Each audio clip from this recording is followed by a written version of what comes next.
समीर बद्दल इतकी चौकशी का करत होती?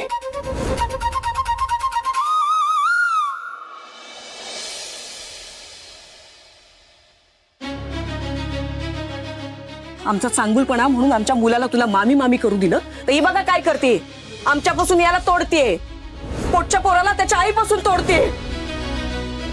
या क्षणापासून तुझा आणि श्रेयसचा संबंध संपला। त्याच्याशी बोलताना जरी दिसलीस ना तर गाठ माझ्याशी आहे, लक्षात ठेव तू। हे असं व्हायला नको होतं आणि हे आणखी वाढायला तर अजिबात नकोय।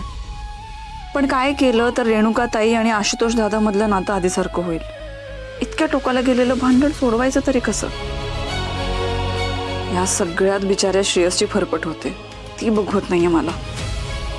त्या बिचाऱ्याचा काहीही दोष नाही, पण कसं समजवायचं दोघांना? श्रेयसला आई आणि बाबा दोघांचंही प्रेम मिळायला हवं, फॅमिलीची ऊब मिळायला हवी।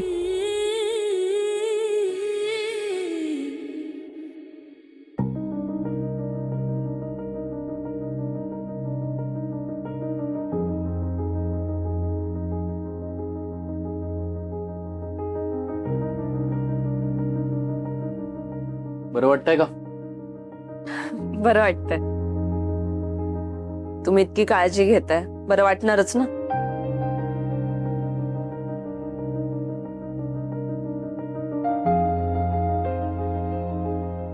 आज 2 वेकन्सी कळाल्या, बघू 1-2 दिवसात इंटरव्ह्यू साठी बोलवतील। त्यातली एक नोकरी तर नक्कीच आहे। झालं तर सगळी कामं मार्गी लागतील।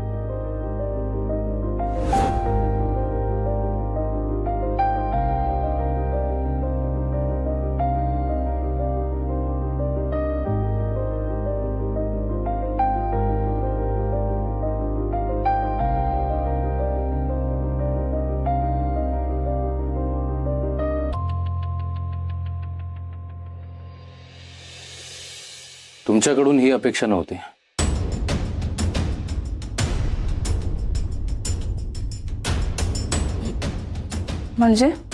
म्हणजे तुम्ही खोटं बोललात माझ्याशी।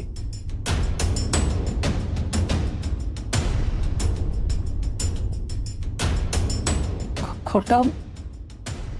बरं वाटत नसतानाही बरं वाटतंय म्हणून सांगितलं का? अहो नाही, मला खरंच मला बरं वाटतंय। ठीक आहे मी। मग चेहरा का असा पडलाय? काही झालंय का? नाही खरंच काही झालेलं नाहीये। आई रेणुका दीदी काही बोलली का? राजसे परत आली होती?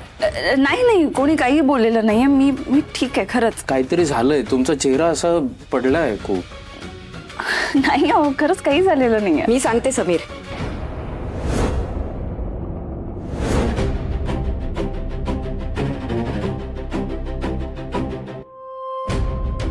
अजीब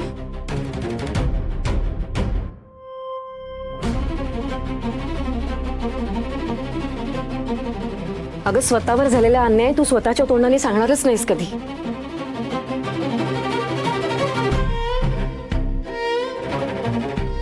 तू घर जोडणारी आहेस, स्वतः वाटेल ते सहन करशील, पण नवऱ्याला सासू आणि नंदेबद्दल कागाळी करणार नाहीस, चुगल्या सांगणार नाहीस।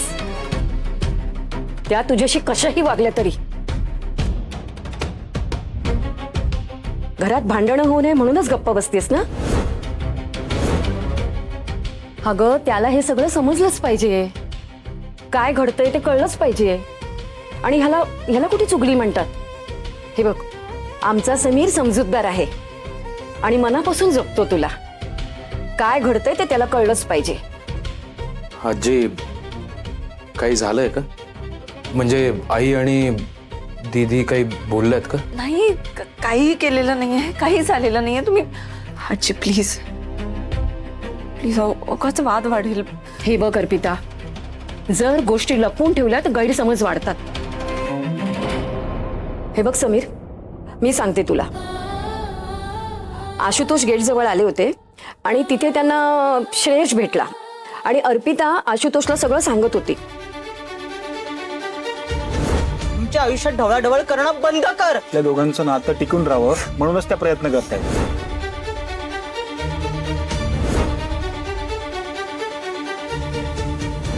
आधीच माझ्या मुलाचं आयुष्य बर्बाद केलंस, त्याच्याशी जबरदस्ती लग्न करून आता माझ्या मुलीचं आयुष्य बर्बाद करणार आहेस हा?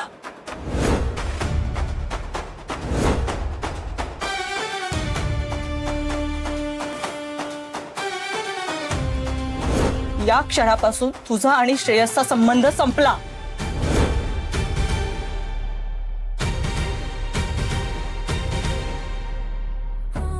तुझ्या घरच्या नाहीची खरंच कदर नाहीये रे. अरे ही घर सांभाळून ठेवायला बघतीये. हे बघ समीर, मी काही चुगली करायला इथे आले नाही, पण मला ह्या पोरीची काळजी वाटली रे, म्हणून आले. लक्ष ठेव जरा. येते ग.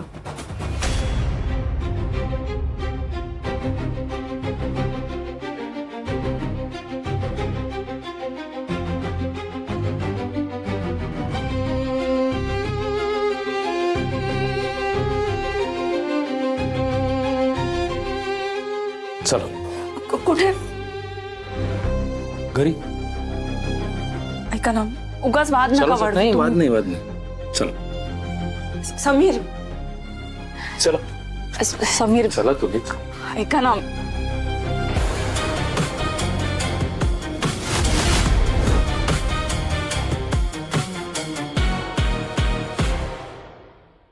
नको मला मला माझी मामी पाहिजे. श्रेयस, आगाऊपणा बंद करा. तू काय मामी मामी लावलंय? परत एकदा जरी नाव घेतलंस ना तर मार खाशील आता. बस झालं, चल खाऊन घे.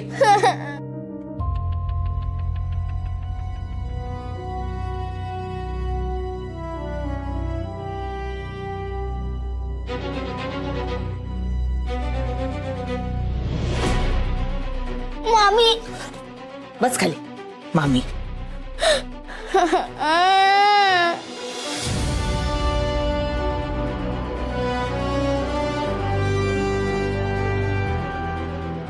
रिमोटला काय झालंय का? सलील, जरा बॅटरी चेंज कर बघ.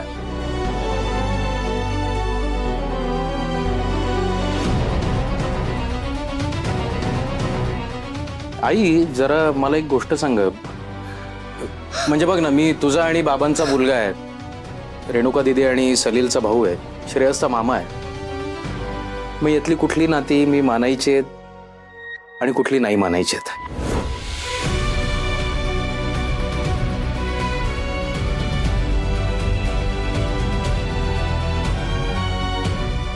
काय विचारतोयस कळतं तुला?